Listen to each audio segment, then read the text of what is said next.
a espiritualidade ela é sempre pontual, nós vamos buscar então ser tão pontual quanto ela. E dando às 20 horas nós vamos iniciar com a prece. Depois eu me apresento a todos vocês que tão corajosamente, né, resolveram parar no momento do dia para poder refletir um pouco a respeito do tema. Eu agradeço a todos. Eu vou convidar a todos, não de forma ritualística, a fechar os olhos, sim, a nos prender somente ao nosso momento e reencontro com o Pai. Sentir a presença divina em nossos lares, em nosso corpo e em nossos pensamentos. Deixar que toda essa energia maravilhosa adentre ao nosso campo magnético, renovando tudo aquilo que precisa ser renovado, clareado em nosso entorno. Pai nosso que estais nos céus e em toda parte do universo, glorificado seja, Senhor, o teu santo e amado nome. Venha a nós o teu reino que é de paz, de amor e de sabedoria. Seja feita, Senhor, somente a tua vontade, que é soberana e sempre justa, aqui na terra como em todo o universo. O pão que nos alimenta o corpo, o conhecimento que nos alimenta o espírito, dai-nos hoje e sempre, Senhor. Perdoe as nossas dívidas e ajude a nos perdoar e amar aqueles que possam de alguma forma ainda nos ofender. E não nos deixe cair sob o peso de nossas próprias imperfeições e fraquezas. E livra-nos, Senhor, de todo mal falar, mal pensar, mal agir, pois que teu é o reino, o poder, a glória, a justiça e o amor para todo sempre. Que assim seja.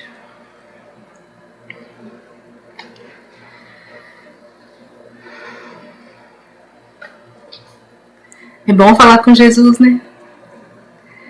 Então, eu me chamo Márcia Monteiro, sou trabalhadora do Grupo Espírita Ana Nery, do Grupo da Fraternidade Marta Figner. Nós já convivemos lá há uns bons anos.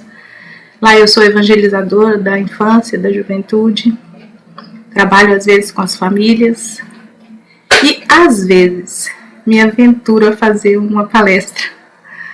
Que, na verdade, palestrar é para aqueles, né? Haroldo, Dutra Dias, Simão, Pedro, Divaldo, Alberto, né? Vamos pensar aí na Fabiana, na doutora Natália. Mas hoje eu convido vocês para uma reflexão. Agradecer primeiramente a equipe do Regebs, a Fabiana, né, o Paulo que está espírito. Então a cada dia mais ela vem trazendo numa linguagem muito própria, falar somente para o espírito imortal. E às vezes a gente quer trazer para aqui, para o nosso entendimento do dia a dia. Então, como eu estava dizendo, Joana de Ângeles, no livro Conflitos Existenciais, ela traz para nós, como um dos conflitos, o vazio existencial. Então é sobre ele que nós vamos refletir, não somente a abordagem da de Joana, mas nós vamos discorrer aqui sobre esse tema, onde é tão pertinente discutirmos. Então vamos pensar que a nossa abordagem aqui hoje ela é espírita, né? Nós vamos recorrer sempre aos ensinos dos espíritos, né? Estes amigos bondosos, abnegados, estudiosos, que vieram aqui, junto com a falange do Cristo, trazer para nós uma série de revelações a respeito da observância da lei divina. Doutrina espírita, para quem ainda não leu muito sobre ela, é ela trata exatamente das nossas relações materiais com o mundo invisível. E ela vem para nos trazer, dentro do século XIX, onde, né, haveria aí uma explosão de conhecimento, um olhar mais apurado para a nossa vida espiritual. Então veja bem, diante de um século onde tudo nos levava a ir para a ciência, a uma busca, né, de um conhecimento que trouxesse às vezes até mais poder para a gente, mais esclarecimento, mais razão para tantas perguntas que nós tínhamos, ela vem com esta proposta. Os espíritos entendem que é aquele momento, o Cristo entende que é aquele momento que estávamos preparados para nos ser revelado tudo aquilo que ele veio tentar nos dizer, e às vezes nós não estávamos atentos. E nos achou, com certeza, com esse grande vazio, com essa lacuna, com esse momento onde nós buscávamos, questionávamos, inquiríamos as divindades, os credos, as religiões, e algumas perguntas não tinham respostas. Logo no começo do século XX, eu fui pesquisar Viktor Frankl, porque a minha área de atuação é a psicologia. Sou psicóloga clínica e, estudando a logoterapia, nós vamos lá ver aquele estudioso, né, Viktor Frankl, que era psiquiatra, psicólogo e logoterapeuta, que participou, experienciou a Primeira Guerra. E ele traz para nós uma proposta de, né, um conhecimento teórico sobre a logoterapia. E como que surgiu tudo isso? A partir da experiência dele. Por quê? Ele tinha experienciado a guerra, convivido com várias pessoas que, indo de encontro às grandes tragédias, aos grandes momentos onde a gente vai lá no nosso inferno íntimo, ou mesmo de desistência ou beco sem saída que se encontrava, ele assistiu isso tudo e pôde observar que as pessoas que desistiam, que não tinha aquela capacidade de resiliente, né? Não tinha aquela capacidade de transpor aqueles momentos e se viam numa tristeza ou mesmo desistência total, eram aquelas que não tinham um sentido, uma razão de viver. E tudo isso chamou muito a atenção dele, porque ele foi conversando com várias pessoas que ali chegavam, que ali estavam junto com ele num momento de, né, repressão, num momento de punição, num momento onde tudo tinha sido tirado dele. E conversando com um, com o outro, ele foi percebendo que as perguntas vinham da seguinte forma, né?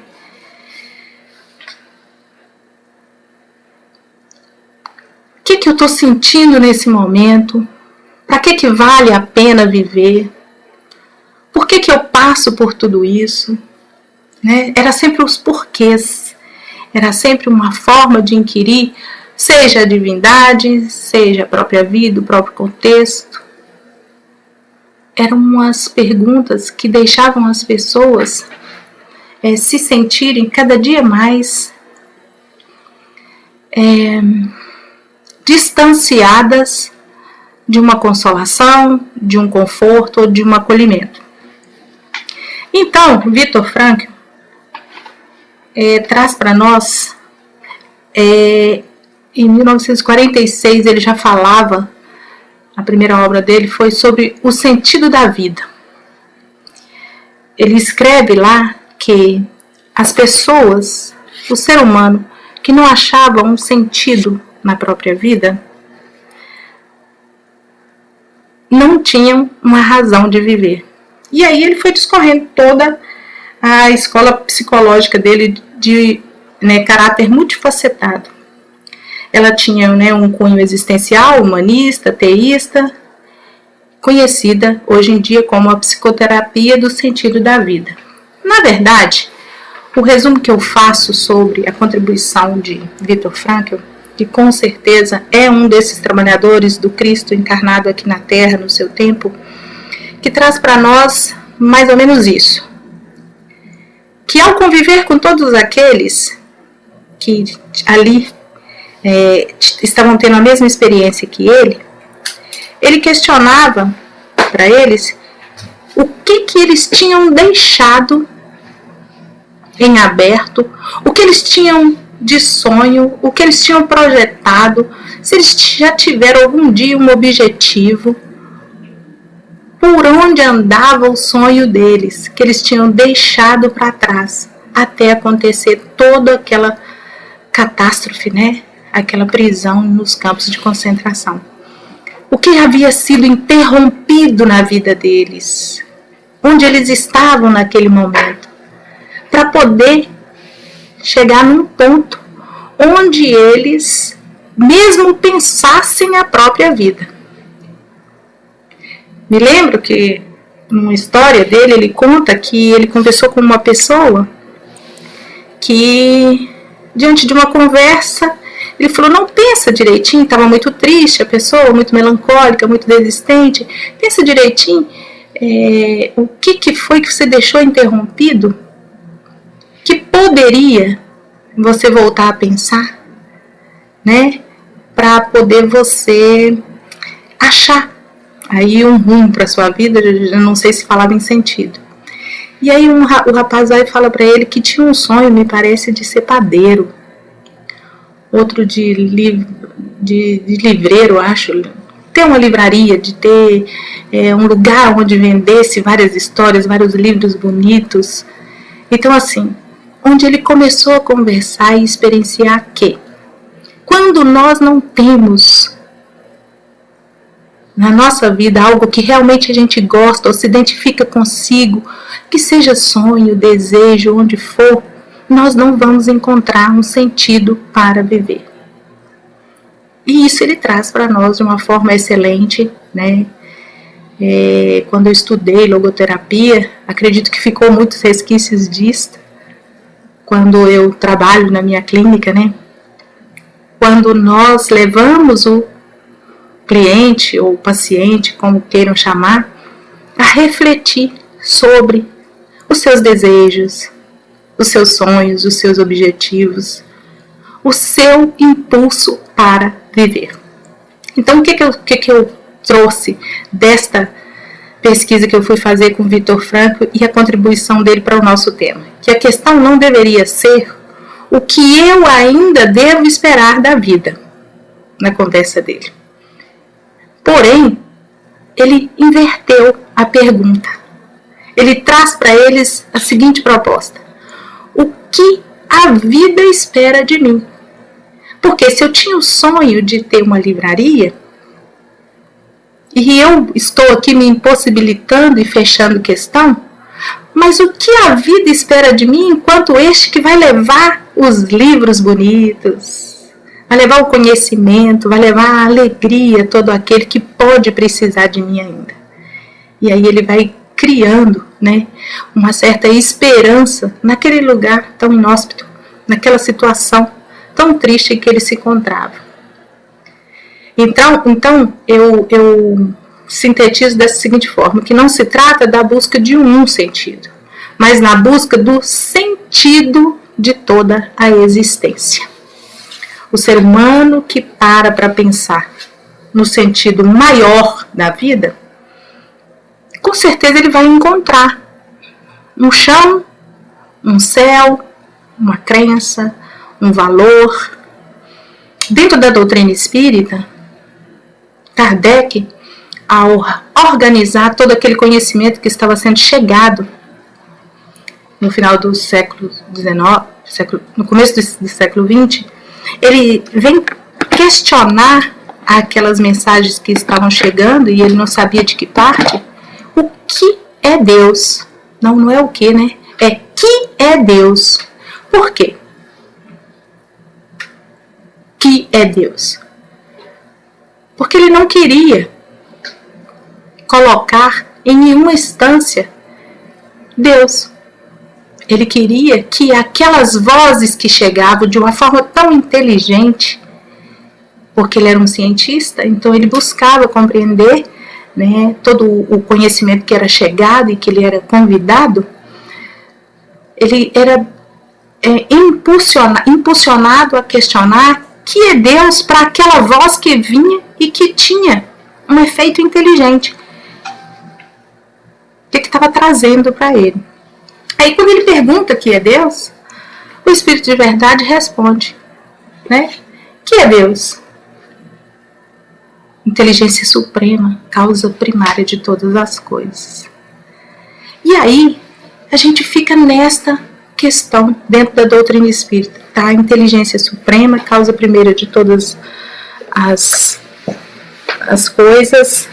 Deixa eu ver a resposta aqui certinha. É a inteligência suprema, causa primeira de todas as coisas.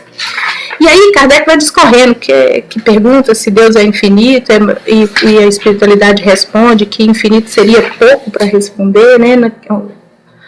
Não teria começo nem fim, seria o desconhecido, então tudo que é desconhecido é infinito. Então várias das perguntas que nós fomos fazendo, e Kardec foi fazendo, exatamente por isso, para que nós tivéssemos uma referência de onde nós viemos, de onde que nós tirávamos até este vazio, essa vontade de aprender, esse impulso de vida. Qual era a nossa origem? Então, imagina, no século do conhecimento, o homem despertar para este conhecimento. De onde eu venho? Né? O que eu vim fazer aqui? Por que eu passo as coisas que eu passo? Né? Por que eu atraio essas coisas? Ou às vezes eu nem pensava que atraía, porque eu não observava as leis físicas da natureza. Alguns sim, outros não. E nós ali naquela busca. Então, eu trago para nós de uma forma que agora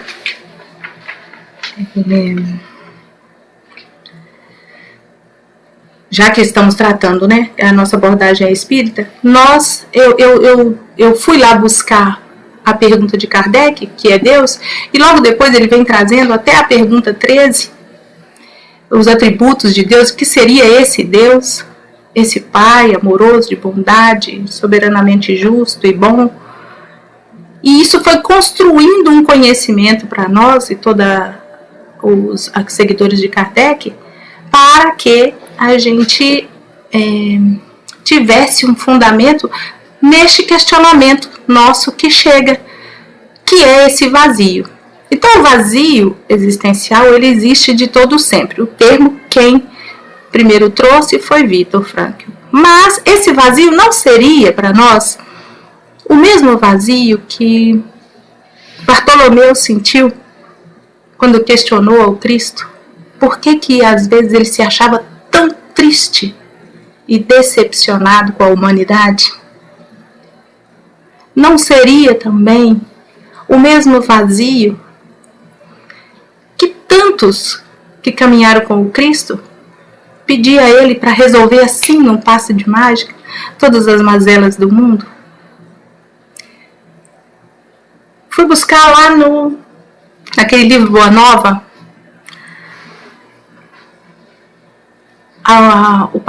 o capítulo 8, chamado Bom Ânimo.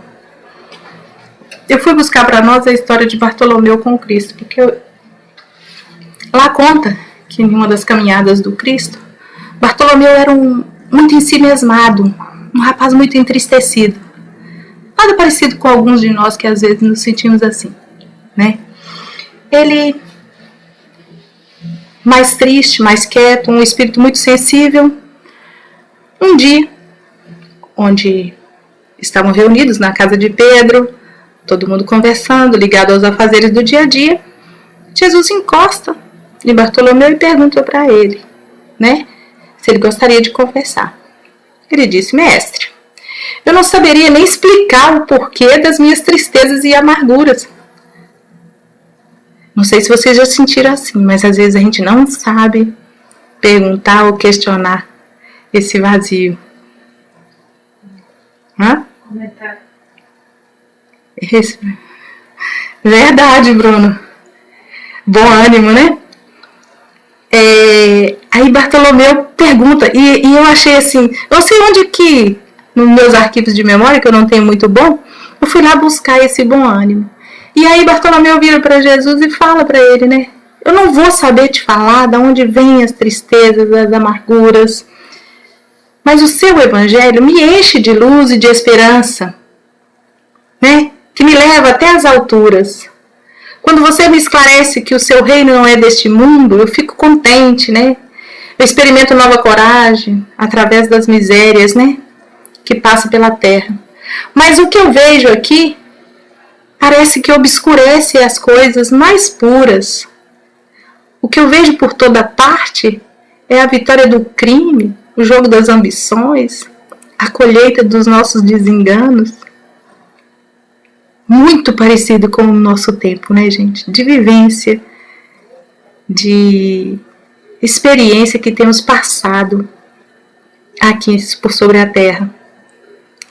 E aí Jesus olhou brandamente, falou com ele: Bartolomeu, quem é que recebe o evangelho, a boa nova, uma boa notícia, não produzir alegria?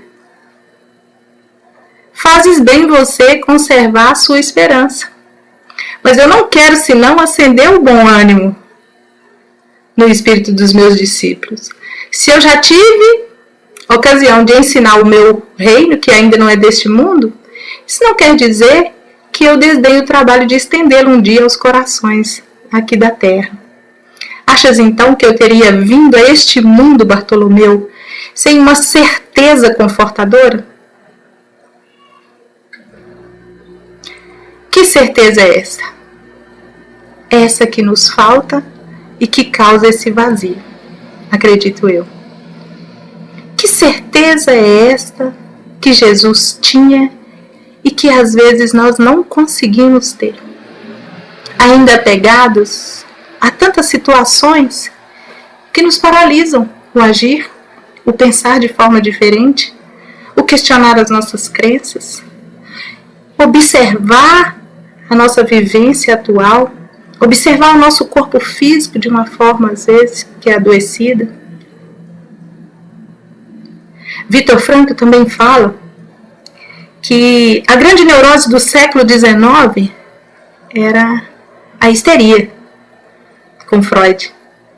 O nosso corpo convertendo toda a nossa dor existencial.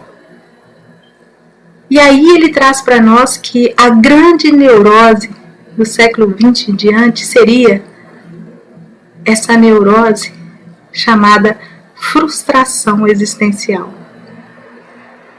Fiquei aqui pensando agora. Incrível como nós às vezes nos sentimos frustrados, né? O não para as nossas escolhas, o não para os nossos equívocos nos causa ainda um aborrecimento, um entristecimento, uma angústia desmedida, uma falta de onde ir. Mas é só o momento da dor. Aquela dor que Jesus fala para nós lá no Sermão do Monte. Ele traz para nós na bem-aventurança: bem-aventurados os aflitos, porque verão a Deus. Ele traz para nós a reflexão de que, lá em Mateus, no capítulo 4, 6 e 10, no capítulo 5, ele traz para nós lá: bem-aventurados os que choram, porque serão consolados. Bem-aventurados os que têm fome e sede de justiça, porque serão saciados. Bem-aventurados os que sofrem perseguição da justiça, porque o reino dos céus é para eles. Jesus traz para nós todo o roteiro que os questionamentos do homem na parte de vivência homem-mundo, iriam vir e faziam parte desse processo evolutivo. E a dor, como boa conselheira, iria chegar e nós iríamos ali questionar. E naquela hora que ele fala isso para Jesus, Jesus traz para ele, olha, o evangelho terá de florescer primeiramente na alma das criaturas, antes de frutificar para o espírito dos povos. Mas venho de meu Pai, cheio de fortaleza e confiança, e a minha mensagem há de proporcionar grande júbilo a quantos o receberem de coração. Então Jesus fala que ele vem com uma certeza confortadora. E a certeza dele seria qual? Eu tenho um pai, eu tenho uma origem. Esse maior questionamento meu, por que eu não acredito que a minha origem é divina? Por que eu não acredito e não me ligo a este pai que vem me sendo mostrado e revelado através dos tempos, da ciência, da filosofia, da religião e de tantos outros sábios que chegam, assim como amigos que estão do nosso lado o tempo todo, sendo usados pela espiritualidade maior para mostrar a nossa paternidade divina? E eu ainda distanciado disso, não consigo ver. Instalamos numa neurose de frustração. Aí fico pensando naquela fala do Cristo, que ele conversou com Pedro.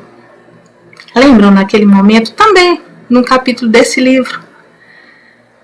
Conversa dele, a negação de Pedro, quando ele fala para Pedro assim, ô Pedro, não julgue o ser humano, porque vai acontecer de, às vezes, em alguns momentos na nossa vida, a gente negar, assim, tudo aquilo que conhecemos, que desconfiamos, porque instalados em neuroses de culpa, de todo um aprendizado nessa caminhada evolutiva, ficamos presos em alguns momentos, ficamos presos em alguns lugares, alguns vales, até refletindo se aquilo ia me preencher esse vazio. E se não preencheu, vou perguntar de outra forma em outro momento. E Jesus foi falar isso para ele. E ele negou, e brigou, e achou ruim. Senhor, o senhor tá maluco? Por que o senhor fala isso de mim? Você tá desconfiando de mim? Você tá achando que eu sou mal, que eu sou isso? É o que bem a gente faz, né? Ainda muito Pedro. E aí a gente vê Jesus falando com ele, né? Não tem nada a ver com maldade ou com bondade. Porque o mal nada mais é do que a ausência de todo o bem que a gente pode fazer. Nós sim, deveríamos descobrir que somos capazes de fazer melhor. Mas é só na caminhada que vamos aprendendo. Então é tudo uma tentativa de erro e acerto e de nos acolher.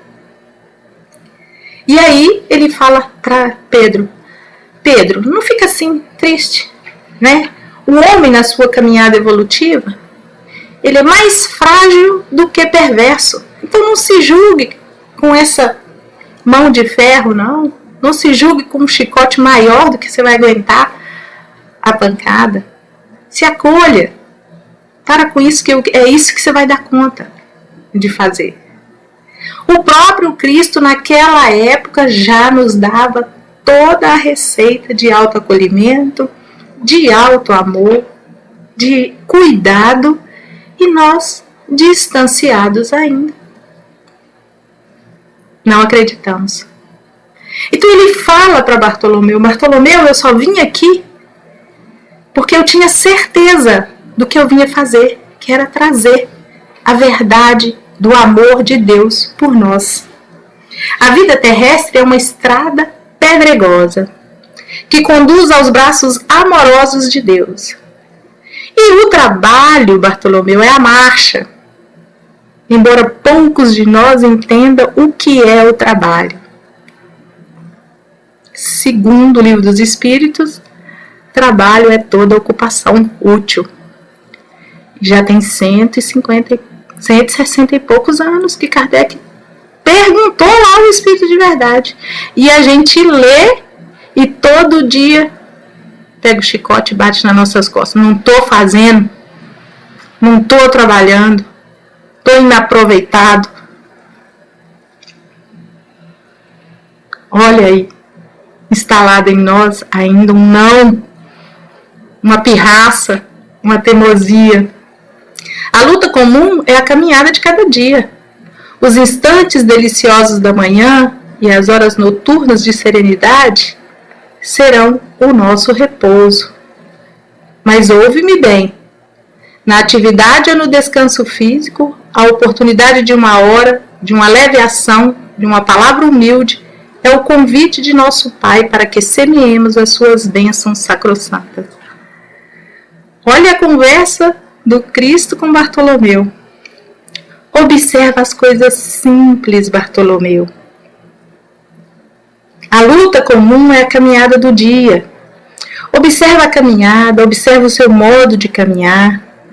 Observa o que a vida espera de você e o que você pode dar a mais, que também é uma fala do Cristo. Ele acreditou em nós que poderíamos fazer um pouquinho a mais. Diante das dores, diante desse vazio. Por que me chega esse vazio, sendo que, racionalmente, teoricamente, existe um Deus, existe Jesus, existem inúmeros emissários, mestres, conhecimentos que deveriam chegar e me tirar desse lugar de vazio. Mas eu estou me deixando sentir? Eu estou observando o que a vida tem?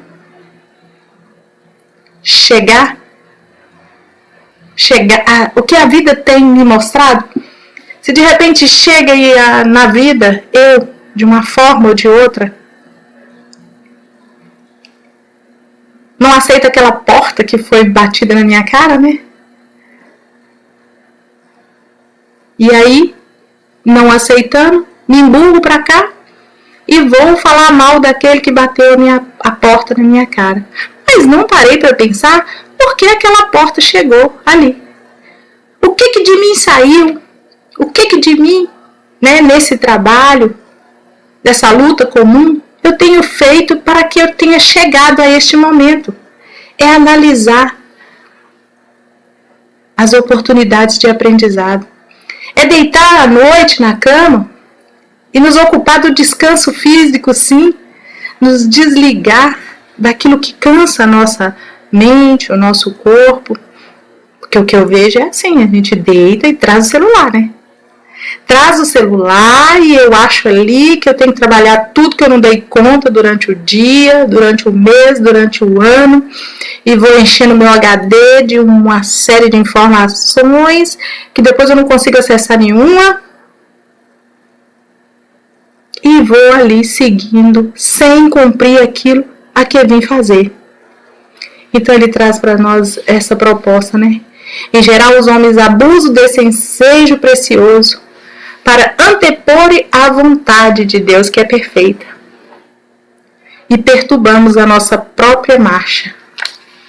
Então, ele traz para Bartolomeu ainda um questionamento, falando que, né, nós, enquanto ainda...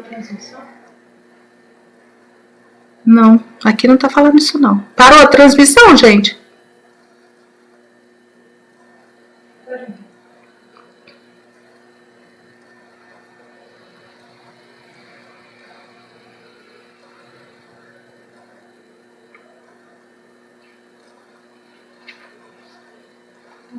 Não, não parou. Então vamos lá. E nós, nesta infância, ok, que beleza. Nesta infância espiritual em que nos encontramos, como o próprio Cristo tinha dito a Pedro, que os homens seriam mais frágeis do que perversos, por isto que às vezes nessa nossa fragilidade não nos empoderamos daquela grande verdade que o Cristo trouxe, que éramos filhos do amor de Deus, criados para o amor de Deus. E nós não nos apoderamos disso, devido à nossa escolha pregressa, devido às nossas vivências pregressas. Muitos já caminharam, gente. Nós é que ainda temos dificuldade de sermos otimistas diante desta verdade, que é caminhar dia a dia na tentativa, no fazer, se autorresponsabilizando por tudo que nos é chegado. Porque pelas leis físicas, pelas leis espirituais, está muito claro para nós de que nós somos esse resultado. Nós somos o resultado de tudo que estamos aprendendo e sentindo.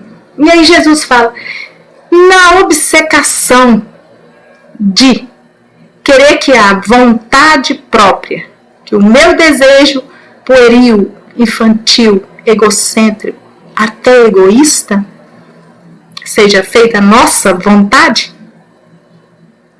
esquecemos da vontade de Deus.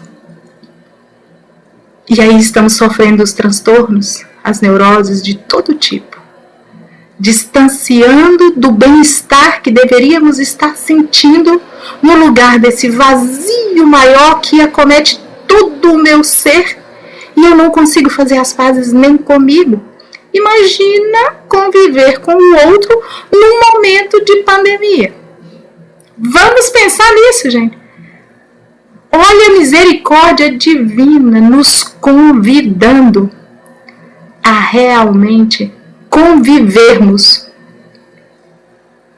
aprendermos a olhar para o outro e nos ver, a refletir no outro aquilo que é mazela minha e que preciso. É uma oportunidade fantástica. E aí ele fala disso, né? Nós vendamos os nossos olhos com a sombra da rebeldia e passamos em lágrimas desesperadas, amargurados gemidos que enxergam, que não enxergamos uma fonte cristalina. E aí, nesse intervalo que ele fala disso com Bartolomeu, Bartolomeu ainda pergunta, muito parecido conosco, mas mestre, os vossos esclarecimentos, ô Jesus, você veio aqui há 2000 anos atrás, deixa eu falar aqui, os seus esclarecimentos dissipam os meus pesares, mas o teu evangelho, a tua boa nova, exige de mim a fortaleza permanente?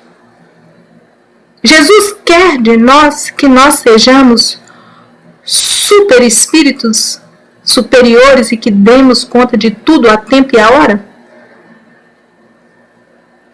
Aí a resposta de Jesus é melhor, né? A Bruna vai me falar que capítulo. A verdade não exige, Bartolomeu. A verdade transforma. O Evangelho não poderia reclamar estados especiais de seus discípulos. Porém, é preciso considerar que a alegria, a coragem e a esperança devem ser traços constantes de suas atividades em cada dia. Por que nos firmarmos no pesadelo de uma hora, se conhecemos a realidade gloriosa da eternidade ao lado do nosso Pai? Porque essa é a grande verdade que o Cristo veio dizer ao transitar naquele período que ele passou aqui, mostrando para nós que seríamos capazes de fazer tudo o que ele fazia, inclusive comer com os cobradores de impostos, com as prostitutas, com os leprosos, com os endemoniados, com todos aqueles que atraímos pela força da lei, restituir o que nós tiramos, fazer as pazes com aquilo que eu ainda não tinha compreendido, entender e compartilhar de conhecimentos com aquele que eu não tive a oportunidade de compartilhar. Então tem coisa que eu preciso sim resgatar e tem coisa que eu preciso viver para eu gostar, saborear a vida que me foi dada. E aí o medo do Bartolomeu, não diferente de nós, era este. Mas e aí, Senhor? E quando os negócios do mundo não são adversos? E quando tudo parece uma luta contra nós? Ele era pescador. Lá também estava em crise nessa época, pescando pouco, vendendo pouco. Mais ou menos, eu não sei se igual a vocês, mas a vida realmente está mais laborosa, né? Estamos saindo da zona de conforto, daquilo que pensavam que estava tudo ok. Estamos indo mais para o trabalho, mais para a busca da igualdade, do ressarcir aquelas contas que a gente tinha deixado para trás. E tudo isso vai fazer com que a gente preencha aquele vazio, para que a gente consiga ver o meu objetivo, o que a vida espera de mim neste momento de crise. Porque ela não é comigo só. Olha a bondade divina, gente. É conosco, é o planeta sendo revirado e impulsionado para frente.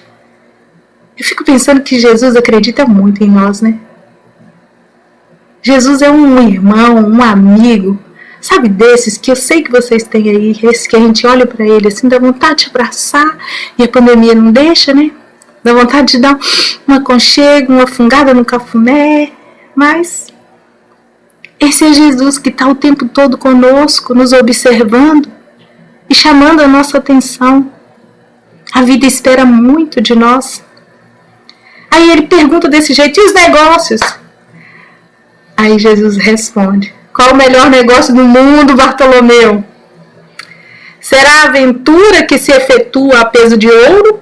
Muitas vezes que amordaça o coração e a consciência para aumentar as preocupações da vida material? Ou a iluminação definitiva da alma para Deus, que se realiza tão só pela vontade do homem que deseja marchar para o seu amor? Não será a diversidade, Bartolomeu, nos negócios do mundo um convite amigo para a criatura semear com mais amor? Um apelo indireto que arranque das ilusões da terra para as verdades do reino de Deus? Gente, não tem coisa mais atual, né? Olha Jesus falando com Bartolomeu que no momento da falta, ou daquele momento onde eu sinto que eu preciso ir atrás do trabalho, sair do lugar, do esforço maior, de mudar a minha forma, a minha relação com o dinheiro, a minha relação com o ter, a minha relação com os títulos, a minha relação com os meus preconceitos que eu trago de várias encarnações e que são tão sutis que nós não percebemos, e só agora, nesse momento de pandemia, é que estamos tendo a oportunidade de nos ver realmente. O que eu penso a respeito disso? O que eu sinto a respeito desse meu irmão, ou da dor, ou da mágoa? Não tem momento mais aferidor. Não tem um momento que ele responde melhor que na falta do ter. O ser vai se inspirar e vai olhar para o além do problema. Não vai focar no problema. Aí não sei quem foi que perguntou, por que o pessimismo sobrepõe o otimismo? Porque eu ainda não sabia, até hoje, a ver com o olho, não o problema, mas as soluções daqueles problemas que estavam para acontecer e que poderiam passar por mim, sim. E aí Jesus fala, né? Isso para Bartolomeu, que toca-lhe o coração. E ele vai e pensa que a mãe dele tinha morrido, tinha uma semana. Aí ele questiona Jesus. Mestre, não será justificável então a tristeza quando perdermos um ente amado? Olha ele questionando as emoções que são básicas, né? Alegria, tristeza, amor, medo e culpa. São básicas no ser humano dentro de todo o seu processo evolutivo para o sentimento aprimorado. Aí ele pergunta, não seria então lícito eu sentir tristeza? E ainda disse mais, tristeza por um ente querido que vai? Aí Jesus, mas quem está perdido se Deus é o Pai de todos nós? Se Jesus passa por sobre a terra e ali desencarna e ressuscita e reaparece e mostra a realidade do Espírito para nós, porque ele não mostrou só para a religião espírita, não. A sobrevivência do Espírito, a imortalidade da alma. a pluralidade dos mundos habitados, não. Ele mostrou para o planeta. Jesus é atemporal. Ele mostrou para o planeta a grande verdade do Pai, que somos espíritos imortais em corpos materiais, uma caminhada evolutiva. Então ele pergunta, quem está perdido? Se Deus é o Pai de todos nós, qual é o Pai que vai abandonar o seu filho? Em qualquer condição que ele esteja, qual é o Pai amoroso? Este Criador de tudo e de todos. Mesmo que eu não tenha este Pai aqui fisicamente, neste momento, nessa existência, mas que pela lei consigo compreender que eu precisava dessa história neste momento e que posso refazê-la em tantos outros momentos. Se os que estão sepultados no lodo dos crimes hão de vislumbrar um dia a alvorada da redenção, imagina o amigo que partiu. Então a morte do corpo abre as portas para um mundo novo para a alma. Ninguém fica verdadeiramente órfão sobre a terra, como nenhum ser está abandonado, porque tudo é de Deus e todos somos seus filhos. Eis porque todo discípulo do Evangelho tem de ser um semeador de paz e de alegria. É uma história fantástica. É uma fala linda que o Cristo tem, né? É uma fala que é muito atual. É muito próxima de nós agora. E quem quiser ir acompanhar ela depois, é o capítulo 8 do livro Boa Nova, que foi escrito por Chico Xavier, sobre a intuição de Humberto de Campos. E lá tem o desfecho dessa história, onde, né, Bartolomeu percebe que tudo aquilo que ele tinha sido tocado diante da fala do Cristo estava sendo vivenciada por ele em outro momento, quando Jesus estava lá pregando a Boa Nova e contou a história para todos os discípulos, todos aqueles que o seguiam. Ele contando a história assim, né, na narrativa de Mateus, que conta para nós: o reino dos céus é semelhante a um tesouro que, oculto num campo, foi achado e escondido por um homem que, movido de gozo, vendeu tudo o que possuía e comprou aquele campo. E olha nos olhos de Bartolomeu e rejubila, porque Bartolomeu tinha compreendido a lição que o mestre tinha passado para ele.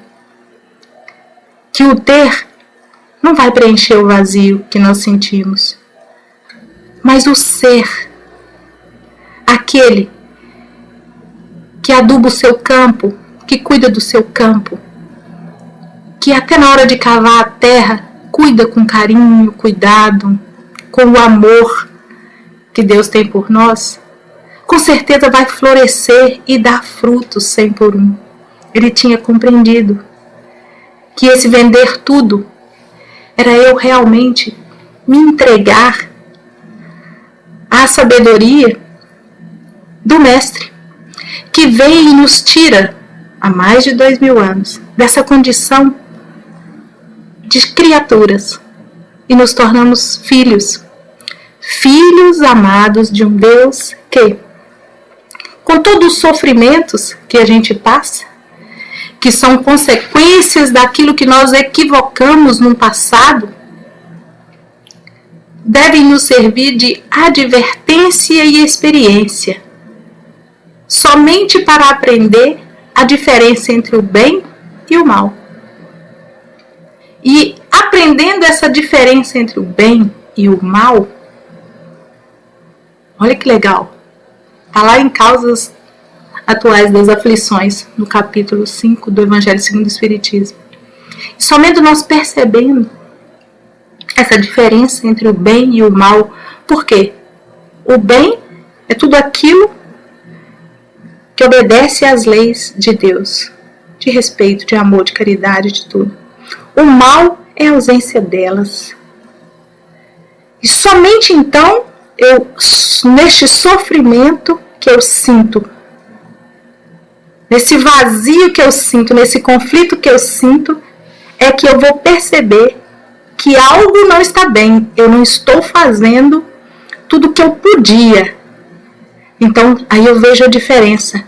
O mal é a ausência de todo o bem que eu poderia fazer.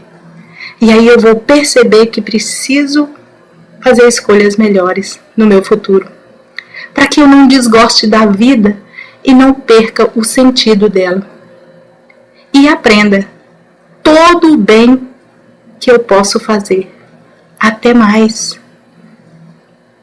Não tem castigo, gente.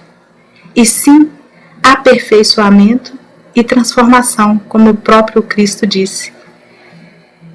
E aí eu vou entendendo que o único responsável pelo meu projeto existencial, enquanto co-criador de Deus,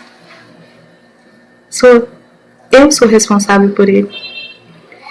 E aí o termo vazio existencial passa a ser caminhada evolutiva, idas e vindas de todo o meu aprendizado, proposta de Deus para mim, porque acredita que serei capaz de chegar lá e ser um ser muito mais pleno, muito mais amoroso, caridoso, bondoso e evoluído, trabalhando e servindo. Obrigada a vocês e por estar aqui comigo, né? Por estarmos juntos. E se eu chorar na prece, vocês não ligam não, porque eu me emociono cada vez que eu tenho a oportunidade de reencontrar com o Cristo. Esse Cristo que me diz o tempo todo: tem de bom ânimo, já deu tudo certo. O certo está dentro daquilo que você consegue fazer com todo o seu melhor sentimento, melhor pensamento, todo o esforço que você pode fazer. Confiantes nesse abraço do Cristo, que está nos olhando amorosamente, nesse instante, estamos nos despedindo da espiritualidade superior, que é responsável por esse trabalho, gratos de todo o coração pelo amparo e cuidado. Fique conosco, Jesus, hoje, agora e sempre. Que assim seja.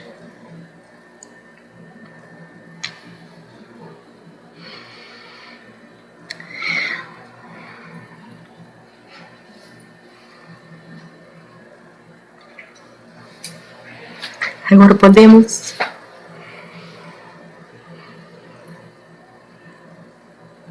fechar?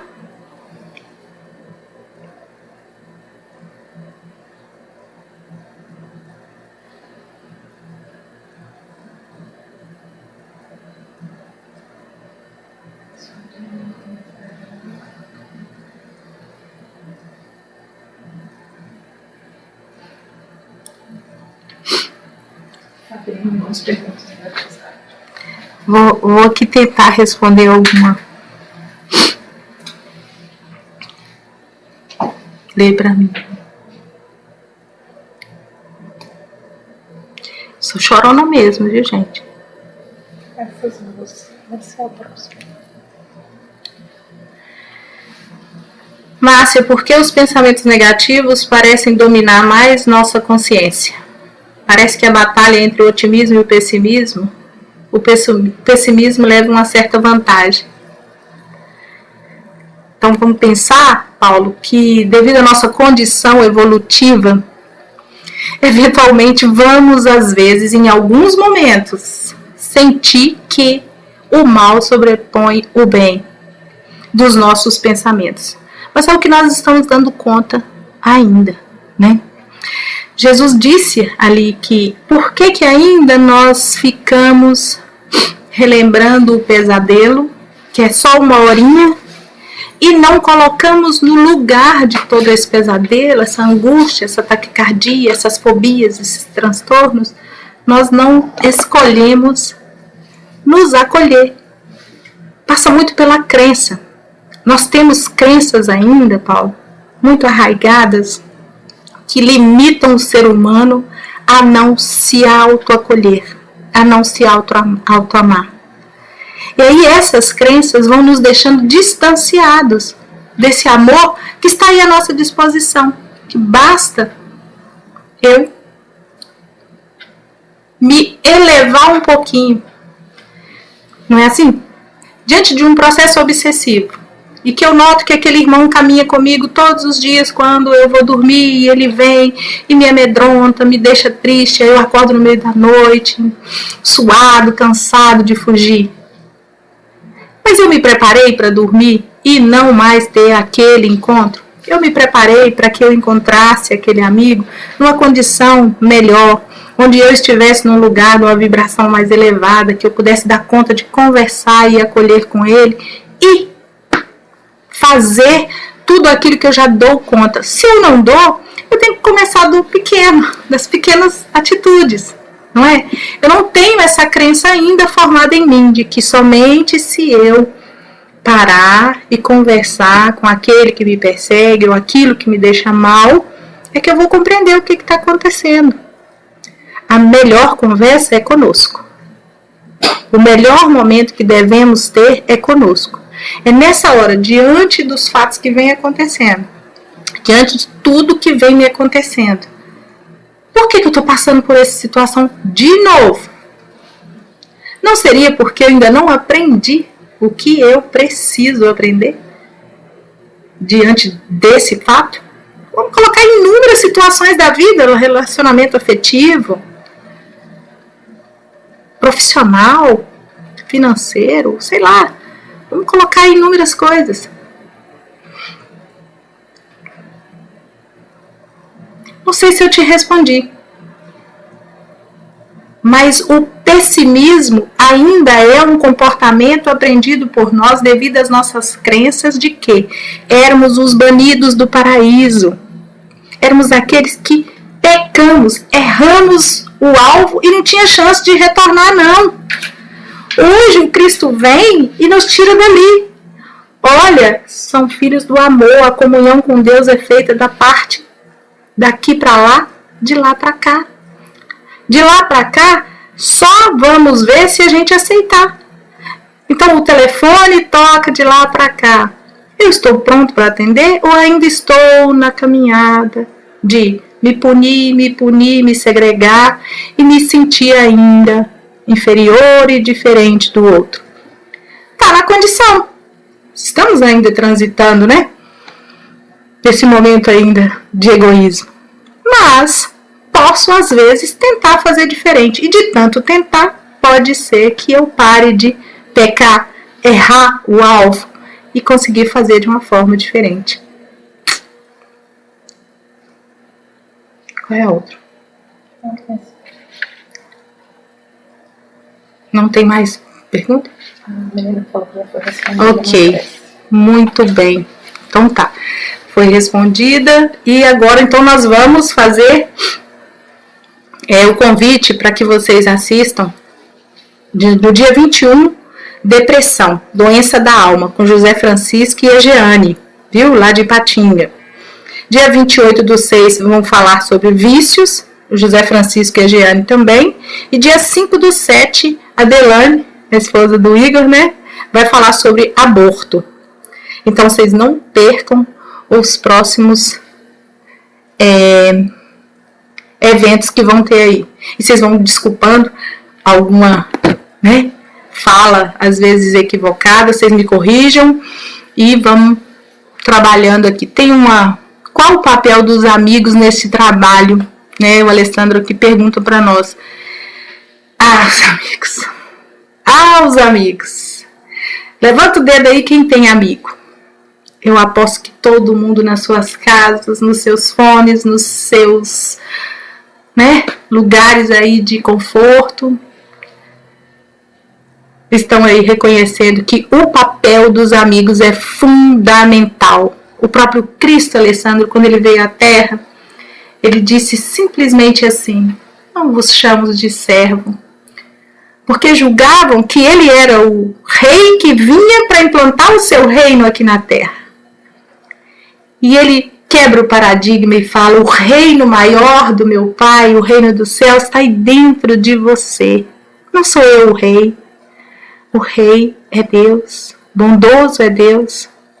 Não vou vos chamar de servos, vou chamá-los de amigos. Amigo é presente de Deus na nossa vida. E todos estes aí, ó, até minha filha está ali assistindo. Esses sim são os verdadeiros presentes que Deus nos dá, os anjos enviados por Deus, para que a gente siga a nossa trajetória a caminho da realização da lei de progresso. Eles nos ajudam o tempo todo. Amigo, sem amigo a gente não vive, não. Tá bom? Amigo, minha irmã, meus sobrinhos, Pedro Teixeira, né? Lindeza. Obrigada a vocês todos. E Fabiana, fala pra mim o que eu tenho que fazer.